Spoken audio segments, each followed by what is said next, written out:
Pero putang ina, ano mangyayari sa Senate Blue Ribbon Committee? In the first, si Marcoleta, tinan mo yung the shoes yung shoe na kailangang i-fill nitong nitong tukmol na ito. Marcoleta, Ping Lacson, hindi naman sa pagkano si Ping Lacson, ang galing din nag-imbestiga. Kaya lang, dinadala talaga ni Ping Lacson palayo doon sa totoong may mga kasalanan, which is mga congressman. Pero kung titingnan mo, si Cheese tuloy si Panfilo Lacson, okay pa siya. Ito, wala itong magagawa. Walang hiya, bago pa nga lang ito na senador, wala pa nga nagagawa ito sa kanyang mandato eh. Tapos, bibigyan nyo na kagad ng ganyang kamakapangyarihan na komite, hindi naman investigador yan. Sana kung dating pulis yan. Hindi naman, hindi ba? And do I have any choice? Ano bang problema ninyo dyan sa majority? Bakit nyo hinahayaan si Tul Erwin, yung mahal kong kapatid, kahit naman nagkukulang yan, kapatid ko pa rin yan. Bakit nyo siya kinakailangan ipako sa krus? Ang dami-dami nyong senador sa Senado, 24 kayo dyan. Bakit nyo siya ipapako sa krus at maging chairman ng Senate Blue Ribbon Committee? Ayan. So, ganyang kabobo si Erwin Tulfo na ultimong kuya niya, walang tiwala sa kanya. Diba? Yung nanay mo, lagi nga sinasabing, pogi-pogi mo, ganda-ganda mo. Diba? Yung nanay mo, ikaw lang pinaka-pogit, maganda sa kanya. Alam mo, nagsisinungaling. Pero pinalalakas niya ang loob mo. Pero ito kuya mismo ang nagsabi na bakit yung nilalagay si Tol Erwin dyan. Parang yung ipinako sa krus. Ibig sabihin, alam mismo ni Ben Tulfo na itong kapatid niyang Tolonges na ito, walang alam to. Alam niya na pulpul ito. Kaya bakit pa siya, bakit pa niya tatanggapin yan? Paano natin masasabi na itong, baka sabi Boss Dada, galit ka lang kay Erwin Tulfo, kaya mo sinasabi. Paano galit? Ito si Ben, galit ba kay Erwin Tulfo? Sinasabi nga niya, mahal niya, kapatid niya. Hindi ba? So, alam din ni Ben Tulfo na hindi niya talaga kaya yung committee na yan dahil neophyte siya eh. Ngayon, neophyte, kakapasok lang, nag-orientation pa lang, tapos pinagpalitada mo na kagad, hindi niya makukuha yan. Ganito kabopols din ito si Tito Soto, mamili ng tao eh. Kasing tanga rin niya yung pinipili niya eh. Wala bang may tibay ng sikmura at laman loob na tumayo? Anybody who's, good when it comes to legal wisdom, understanding the interparliamentary procedure, understanding the dynamics between the executive and legislative process, would somebody stand up? Please stand up. Wala na bang pagpipilian ng iba na pwedeng umupo sa Senate Blue Ribbon Committee? Neophyte senator. Ayun di ba? Tito Soto, di mo naisip yan? Ikaw ang pinakamatandang senador. Sa history ng Senado, ikaw yung pinakamaraming beses nanalo, tapos bobo ka. Hindi mo naintindihan na this is a neophyte senator and this is a very important committee chairmanship na kailangan nating ibigay. Kung hindi man sa abogado, at least doon na sa pinakamagaling na senador. Kay Risa mo yan, Tiberos mo na ibigay. Bigay mo na kay Risa para talagang puro Duterte na yan kagad yung mga pag-uusapan dyan. Inang yan. So si Rafi Tulfo, si Elwin, putang ng mga Tulfo kasi ito eh. Ito na si Ben Tulfo na nagsasabi, hindi capable ang kapatid ko. Alam ko likaw ng bitukan yan, tanga yan eh.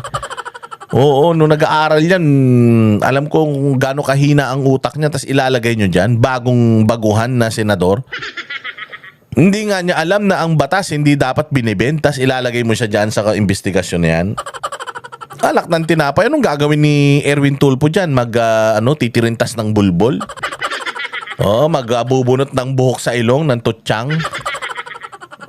Ultimong kapatid na nagsasabi na walang capabilities ito, pinapako nyo sa krus, ibig sabihin, bopols to, sasablay ito 100%, at pag sumablay ito, kawawa naman, kabago-bago, mumurahin ng taong bayan. So, ginagawa nilang aso, si Tulfo, tuwan-tuwa naman. Bagito. then pahawakin nyo agad ng Senate Blue Ribbon Committee. Mahihirapan po si sa Senator Erwin. Hindi ko ina-underestimate ang kanyang kakayanan. Hinahanap ko lang po yung mga magagaling natin with legal wisdom, legislative wisdom sa tagal ng panahon season. Ito naman kasi si mga tulpo na to, si Ben at saka itong Simon eh. Hawak na yan ni Marcoleta eh. Tapos ayaw nyo. Baka sabihin nyo, si Marcoleta newbie din naman. Ba't binigay sa kanya yung Binigay sa kanya yung Blue Ribbon Committee. My goodness. Ang tagal ng senador. Benching ko ilang taon na. 18 anyos na taon na. Na congressman yan si Marcoleta. Umakyat lang naman siya ng second floor. Kaya kan siya napunta dyan. Sumikat siya sa buong Pilipinas. Kaya siya napunta sa Senado. Ang galing-galing na nun. Abogado. Ganda-ganda ng takbo ng sinisiraan nito ni Ben Tulfo. Sinisiraan ni Mon Tulfo. Eto na ngayon. Yung kapatid nila yung pinili. Anak ng Tokwa. Kasi sigurado ko itong mga Tulfo may alam to. Na si Ping Lacson nga hindi natagalan yung pressure. Yan pa kayang kapatid niyang bugok. Na impulsive. Impulsive yung hindi nag-iisip. Nagdidesisyon kahit mainit ang ulo. Kung ano yung pumasok sa utak, labas kaagad sa bibig. Hindi na iniisip. First in, first out. Ganun siya, para siyang para siyang tumbong. Na kung ano yung pumasok, ilalabas ka agad. Hindi mo na inaalam, hindi mo na nag-iisip, puro grandstanding. Ayun, 'di ba? Malaking issue yung yung sinabi niya na Bendalo, tapos biglang dinefend niya pa, tapos sumunod na araw nagsosorry na siya. Hindi pwedeng Blue Ribbon Committee tapos ganyan. Walang utak tsaka sariling paninindigan. Lalong-lalo na walang prinsipyo. Hinahanap ko rin po yung merong understanding the dynamics between the executive and legislative process para nagkakaintindihan na yung uupo dyan, seryoso. Ako po yung nanghihinayang kay Senator Pampilo Lacson. Ito naman si Senator Pampilo Lacson, masyadong tampururot eh. Di tampururot. Di niya na kaya. Hindi niya na alam kung paano ililigtas si Romualdez. Hindi niya na alam kung paano ililigtas si Zaldico, lalo na yung amo niyang si Bongbong. Na noon, nagre-request siya ng Bongbong, ngayon magkakampi na sila. Hindi na alam ni Lacson kung paano pa siyang magsisirkus-sirkus dahil nabisto talaga siya eh. Dahil sa ginagawa niyang katarantaduhan, lumabas, mas malaki pa pala yung kalokohan nito. Dong may smuggler pala tong mga to, di umano eh. So nauungkat na, baka maungkat pa, pati yung sinimento nilang mga bangkay. Nung driver na ni Dacer at saka Corbito, na di umano isinimento daw, tas itinapon daw yung kung saan. Isinimento daw sa drum, di ba? Ito yung tinisilip na mastermind, nag-evade pa nga ito ng warrant of arrest. So magaling diyan? Magaling yan mag-divert. Kaya lang hindi niya yung popularity talagang tumodo bagsak. Bakit? Tangina, alam mong alam mong may pinagtatanggol, alam mo may iniiwasan eh. Nag-privilege speech, may 69 daw na congressman na involved sa corruption. Tapos putang ina, naging Senate Blue Ribbon Committee ka na ng ilang linggo ni isang congressman, wala kang pinangalanan from your privilege speech. Ito pa masaya. Nung pinaiimbestigahan si Zaldico, ayaw. Pinaiimbestigahan si Romualdez, ayaw, wala daw sapat na ebidensya. Paano kayo magkakaroon ng sapat na ebidensya? Nandiyan nga kayo para mag-imbestiga. Di ba? Palibhasa, may bumiras sa kanya na kung sino mang naiinggit man dyan, kung sino lahat. Kayo dyan sa Senado, puro kayo mga ngaw-ngawerot, ngaw-ngawera. Wala ba kayong magawa? Kaya tuloy, ito naman si Ping, sobra naman ang madamdamin. Para naman, hindi ko maintindihan. Magaling naman, may legal wisdom, may prinsipyo. Walang prinsipyo yan. Paano may prinsipyo? Tumakbo ka sa ticket ng pinapadrug test mo nung 2022 election. Walang delikadesa yan. Putang ina yan. Sa lahat ng mga politiko nandiyan, walang mga delikadesa lahat yan. Kung minsan, he's a realist. Anong sinasabi ko realist? Sumusunod si Ping Lacson, Senator Ping Lacson, sa mga proseso. Sumusunod din siya sa interparliamentary courtesy. Kung minsan sumasagot din siya, tama. Although hindi siya sinasabing abogado, but it doesn't have to be a legal wisdom. You just have to understand everything. But then again, hindi ba? With the concurrence of the majority, nasaan ang mga mayorya ninyo Sino ba ang ilalagay no na chairman ng Senate Blue Ribbon Committee? Andyan yung aking utol ni si Senator Erwin na hindi ko minamaliit. Ang gusto ko lamang, teka muna, wala ba kayong iba dyan? May galit ba kayo sa utol ko? Na hindi ko pinagtatanggol, bagtos baka naman kasi dahil mahihirapan yan, bago pa yan. Ngayon, ang sinasabi ko, nasaan yung mga seasoned senator na bahagbang mga buntot ninyo? Hindi bahag buntot nila. Hindi lang talaga sila mukhang pera katulad ng kapatid mo. Oo, hindi lang sila talaga hindi lang sila talaga kasing kapal at walang prinsipyo ng kapatid mo. Oh, at mababahag talaga buntot mo. Grabe pressure. Grabe pressure, mantakin mo. Ang hirap maging, sabi mo madali lang maging Senate Blue Ribbon Committee. Sa panahon ngayon, mahirap. Bakit? Kasi kung yung investigation mo is leading towards their yung nila, yung kung saan sila nandoon nagtatago, doon papunta yung ebidensya.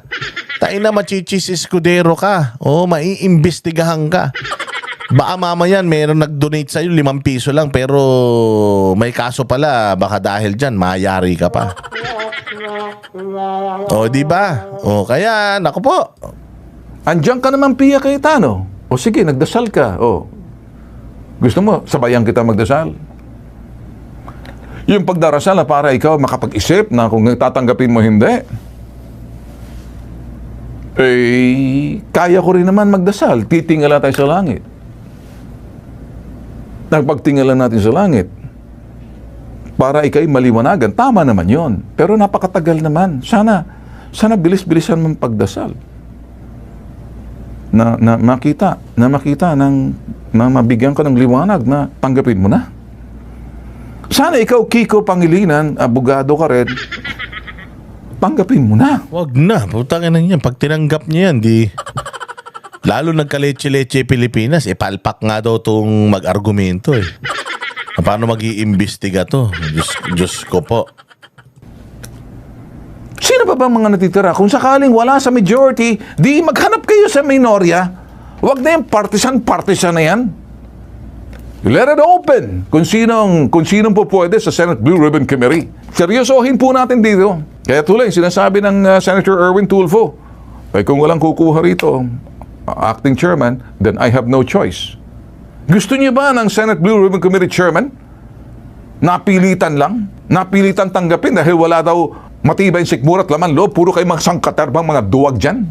Ayan, hinahamon ko kayo. Sana mga magagaling ng mga senador ninyo. Hindi po biro ang Senate. Hindi sila, ano mo Ben, hindi sila duwag at hindi matapang yung kapatid mo. Yan kapatid mo nga ang walang bayag eh. Hindi sila duwag. Kaya lang nakikita nila, putangin nang yan. Pag ako, naging tinanggap ko yung committee chairmanship na yan, merong merong deal yan, may ex-deal yan. May ex-deal yan. Pag-upo niyan dyan, kakausapin na yan kagad ng mga kaalyado ng administrasyon dahil iniiwas nga ito sa Malacanang at saka sa Kongreso eh.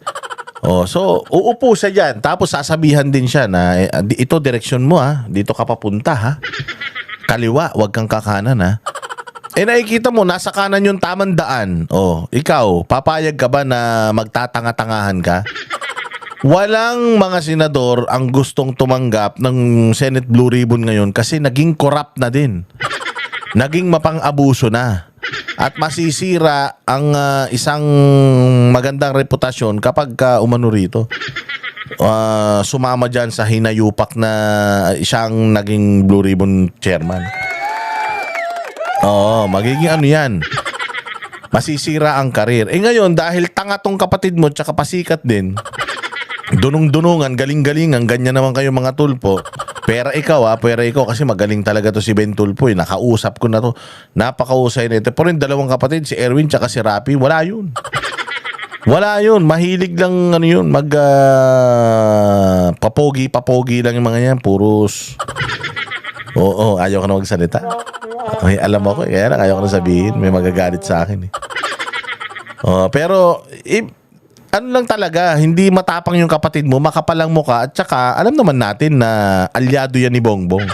Alam naman natin, nagpapalakas lang din yan. Ewan ko, baka gusto rin ng balato niyan. Hindi ko alam kung totoo Blue Ribbon Committee chairmanship Di po laro-laro yan. Yung akin na unsolicited advice lang sinasabi ko, ang dami niyong magagaling dyan. Hindi po biro yan. O ngayon, nagsalita na po ako. Why? Mahal ko po ang kapatid ko Kahit naman nagkukulang, kahit na may mga bagay na kumisan pinagtatawanan niyo, masakit man sa akin, kapatid ko pa rin yan. Sa parting to, medyo tatayo na rin ako sa kanya. Parang, I have no choice. Do I have any choice? Para tuloy, he's a good soldier. Kumbaga, yes, sir! Follow the leader na lang. Pag sinabi, stand up! Stand up. Sit! Sit! I have no choice. Bahala na. Hampalusin ko kayo dyan mga senador niya, mga putok sa buhuhin, duwag nyo. Hindi nga sila duwag. O kaya lang, di lang kaya ng konsensya nila. Hindi sila duwag, hindi lang kaya ng konsensya nila dahil alam na nila kung saan patungo yung kapatid mo bukod sa engot. O patay gutom sa sa clout, kaya ganyan. Kaya tuloy, sinasama, bunsong kapatid ko yan. Ano? Gusto nyo hatang gawing katatawanan ng kapatid ko, ano? Nakakatawa naman talaga yung kapatid mo pero alam mo, naiintindihan ko talaga si Ben Tulfo. At dito makikita mo na si Ben Tulfo, hindi siya yung katulad ng ibang mga mga magkakapatid diyan na pagtatanggol yung isa't isa. Ito hindi. Oo, mahal niya yung mga kapatid niya, bagamat hindi naman pakikinggan yung mga sinasabi niya rito. Ipinaiintindi niya sa atin lahat na magbumukang taka lang yung kapatid ko. Putya yan, walang alam yan. Alam ko anong karakas niyan. Alam ko kung ano kinakain niya sa umaga. Alam ko utak niyan, utak taho